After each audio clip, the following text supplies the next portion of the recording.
90% सनातनीहरू बसोबास गर्ने देशमा नेपालको संविधानको धाराले पनि सुनिश्चित गरेको नेपाल सनातन राज्य हुनुपर्ने भन्ने कुरा मैले यस सदनमा उठाउँदाखेरि सुनियोजित हिसाबमा मलाई अहिलेसम्म ज्यान मार्ने धम्की, बलात्कार गर्ने धम्की, भौतिक आक्रमण गर्ने धम्की सामाजिक सञ्जालबाट तेर्साइराखिएको छ।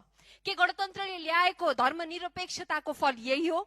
यो धम्की व्यक्तिगत रूपमा म सहन सक्छु सभामुख महोदय, तर यो मलाई होइन, सिङ्गो सनातन धर्म माथिको प्रहार हो।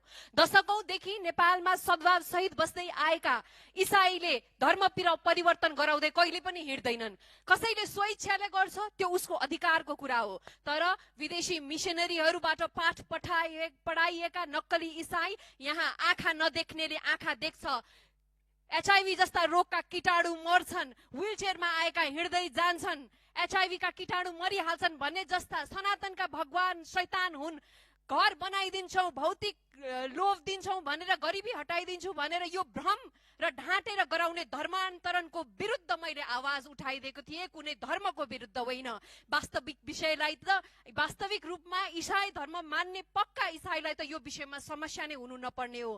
अब नेपालको संविधान र कानुनी व्यवस्था अनुसार संविधानको धारा 26(3) ले पनि धर्म परिवर्तन गराउन वा धार्मिक सद्भाव बिगार्न